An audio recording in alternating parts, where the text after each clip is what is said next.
신세계 강의 137번째 시간입니다. 오늘은 모든 것을 다 밝히지는 않았습니다. 라는 제목으로 창세기 42장 26절에서 38절의 말씀을 증거하겠습니다. 요셉은 열 형님들을 염탐꾼으로 몰아넣고 그들의 옛죄를 기억나게 했습니다. 양심의 가책으로 그들은 찔렸고 죄의식을 갖게 되었습니다.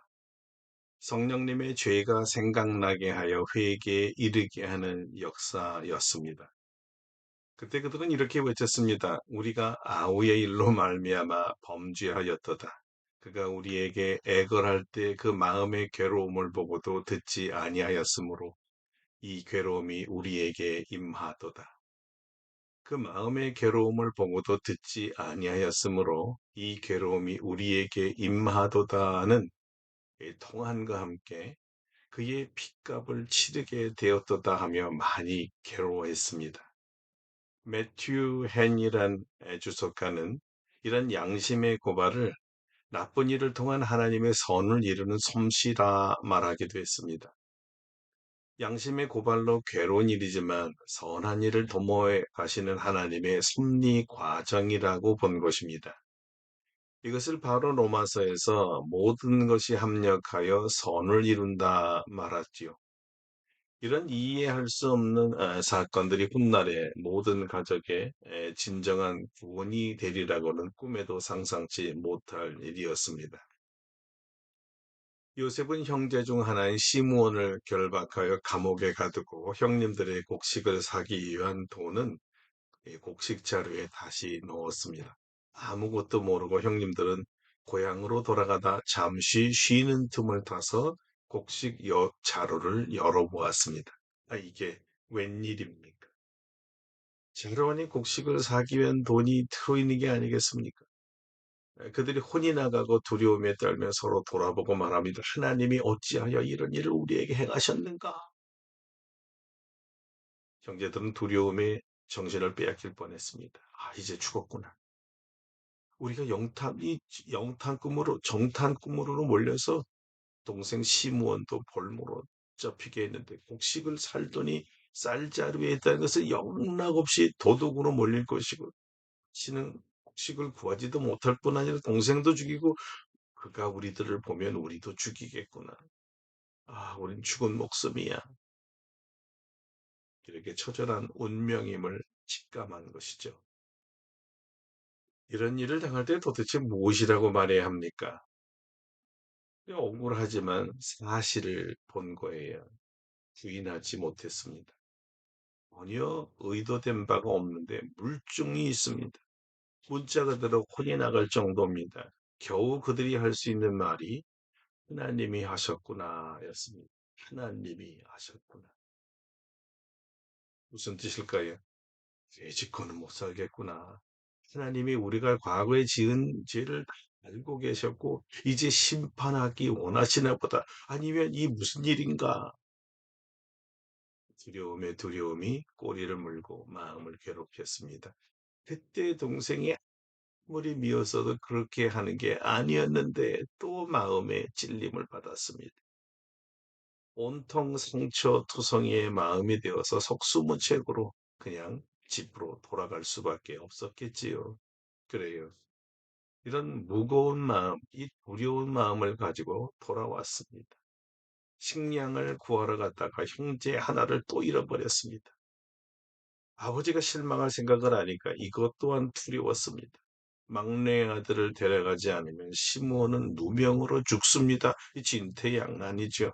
이런 괴롭고 두려운 마음이 또 진실을 왜곡하게 만들었습니다. 있는 그대로 사실을 말하지 않았습니다. 아니 못했지요.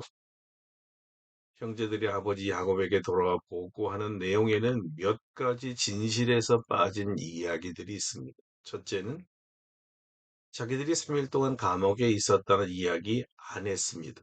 창피했거든요. 둘째, 요셉을 팔아버린 이야기와 결부되어 양심이 찔렸던 얘기도 하지 않았습니다. 이 얘기를 하면 아버지는 기절해서 죽을지도 모릅니다. 아니, 자기들을 다 죽일 수도 있었겠지요. 두려웠습니다. 셋째 베냐민을 데리고 오지 않으면 시몬뿐만 아니라 자기들도 죽는다는 이야기도 차마 하지 못했습니다. 왜 그랬을까요? 왜 진실을 말하지 못했을까요? 그것은요, 아직도 자기들은 죽어도 아버지 앞에서는 무죄한 자들로 보이고 싶었습니다. 이 일로 과거의 죄를 다 밝힐 수는 없었습니다. 돌아오는 길에 한 형제에게서 돈이 돌려진 것을 보고하지 않았어요. 그들은 너무 두려워서 그 형제의 자루에만 돈이 있기를 억지로 바랬는데, 그래서 자기들 자루는 열어보지도 않았습니다. 그런데 정작 곡식을 열어보니 모든 형제들의 자루에 모두 돈이 들어 있었거든. 이게 진짜 환장한다는 말을 하죠. 놔버린다고 하나요? 이번에는 형제들만이 아니라 아버지 야곱까지 놀라고 두려워했어요. 무엇을 의미합니까? 왜 야곱도 두려워했을까요? 야곱의 입장에서는요, 이러다가는 내 아들 12명을 다 잃어버린 것이 아닌가라는 두려움이 생겼던 것입니다. 야곱은 식들을 깨 꾸짖습니다. 너희는 나를 괴롭게 하는 자들이구나. 아마 요즘 우리나라 말로는 이런 걸 거예요. 이런 두려워 막심한 놈들 같으니라고. 이런 뜻 아니겠어요? 실제로 다른 성경 번역에는요, 엎친 데 겹친 격으로 나를 괴롭히는 자들이구나. 이렇게 번역을 했습니다. 요셉과 시므온과 베냐민을 다 잃어버릴 위험에 처해 있는 아버지 야곱은 그야말로 절망이었습니다. 그렇게 험난한 인생의 경험을 한 야곱도 자식들이 눈앞에 사라질 때는 하나님의 섭리가 보이지 않았습니다. 이 일이 믿음으로 해석되지도 않았습니다. 사람이 너무 절망을 하고 험악한 일을 당하면 그 괴로움과 두려움에 올바른 판단을 하기가 어려워지나 봅니다. 심한 경우에는 기도도 나오지 않지요. 한동안 기도도 안 되고, 아니, 기도가 하기 싫을 때도 있습니다. 하나님께 불평하고 싶은데요. 불평했다가는 어떤 징계가 올지 두려운 나머지 그냥 기도를 안 하는 거예요. 그러니까 바른 이성적 판단도 힘든 상황에 영적으로 해석하려고 하겠습니까? 이 생각 불능 상태 또는 생각 마비 상태가 됩니다. 하나님을 부를 의식도 없어요. 괴로움이 깊으면 믿음을 잃어버리기가 쉽습니다. 이번에는 또 무슨 애를 주려고 이런 모진분파를 허락하십니까? 이런 생각은요, 그들에게 있어서는 영화 속에서는 나오는 비현실적 요구입니다. 모든 것이 자기를 해하려는 것만 같거든요. 이런 무거운 마음을 가져오게 한 원인들이 자기들의 죄악 때문이었다고 아버지에게 밝힐 수 없었습니다. 숨겨진 진실들, 밝혀질 수 없는 사실들, 아버지에게 은닉해야만 한 이런 사실들, 이런 것들을 분명하게 밝히지 못하는 부정직이 또 다른 슬픔을 만들어내고 있는 것입니다. 형제들은 이 모든 것이 다 우리가 요셉을 팔았기 때문입니다. 이렇게 진실하게 말할 수 없었습니다. 진실을 말했다가는 아버지가 까무러져 죽을 것이라 생각했지요. 그것이 정말 걱정이 돼서 말하지 못했을까요? 아닙니다. 진짜 이유는 그랬다가는 애굽의 총리에게 죽기도 전에 아버지의 손에 죽을 것이 뻔했기 때문이죠. 이렇게 처음부터 속임수로 시작된 이 극은요, 진실을 밝힐 수 없는 사건으로 흘러가야 했습니다. 하나님께서 강제적으로 그 진실을 토설하게 만드실 때까지는 의인처럼 살아야 할 이 양심이 괴로운 죄인들이었죠. 무정직이란 죄악에 갇혀서 참 자유를 잃어버린 죄인들이었습니다. 사랑하는 성도 여러분, 부정직이란 죄악의 감옥에 갇혀 사는 형벌이 무서울까요? 아니면 정직으로 인한 마땅한 징벌이 어려울까요? 형벌이 없는 마음의 감옥이나 아니면 고난이 있는 마음의 자유인가? 이거를 선택하셔야만 합니다. 그나마 절망에 빠진 아버지를 위로하려고 한 것은 장남 루벤이었습니다. 루벤은 자기 두 자식의 목숨을 담보로 아버지의 사랑하는 아들 시몬을 데리고 오겠다고 약속하지요.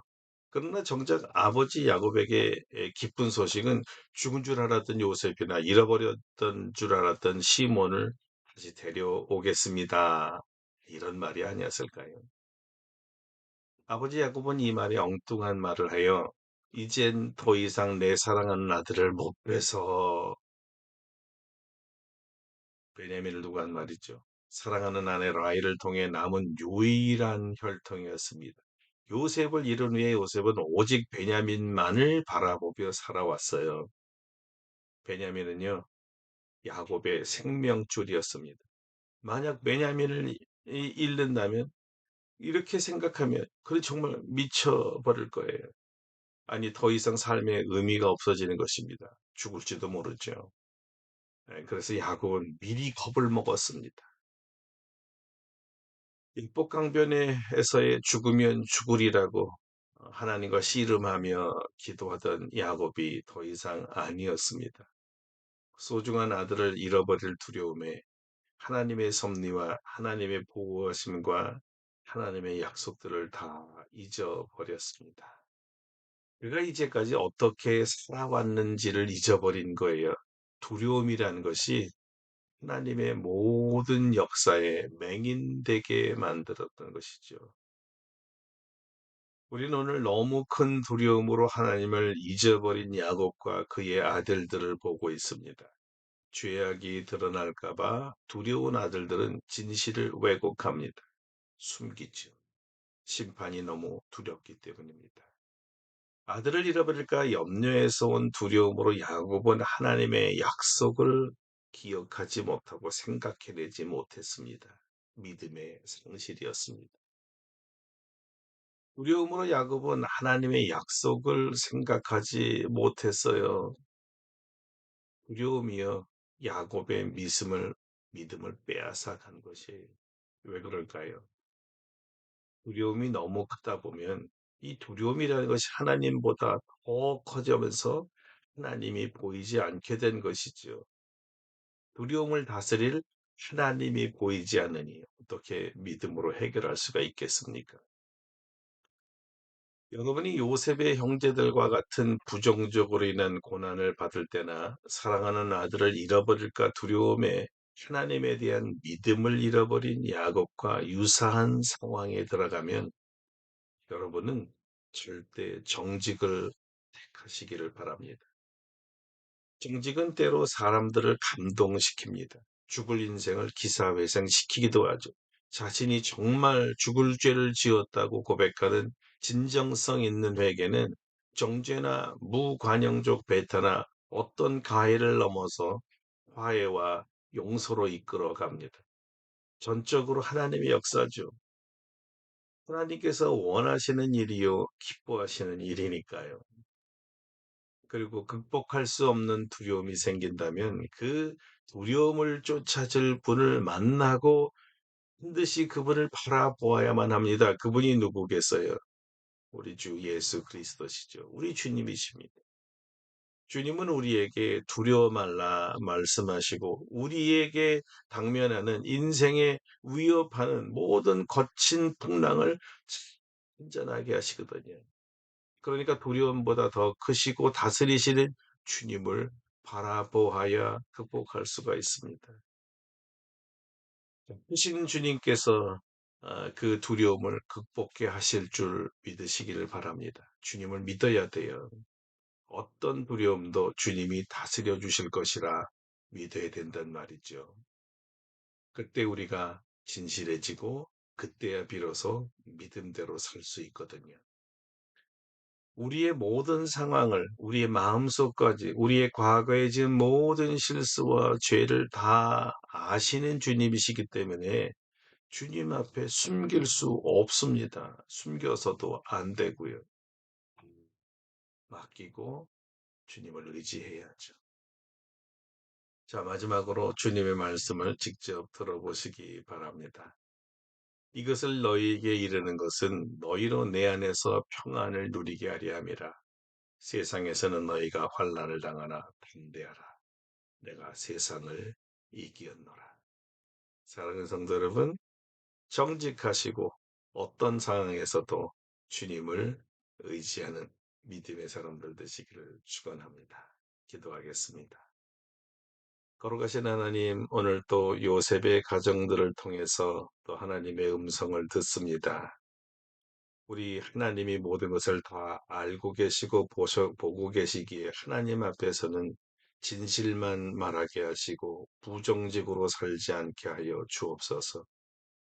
정직할 때, 정직하게 회개할 때, 오히려 주님께서 전화위복이 되도록 역사하실 줄로 믿습니다.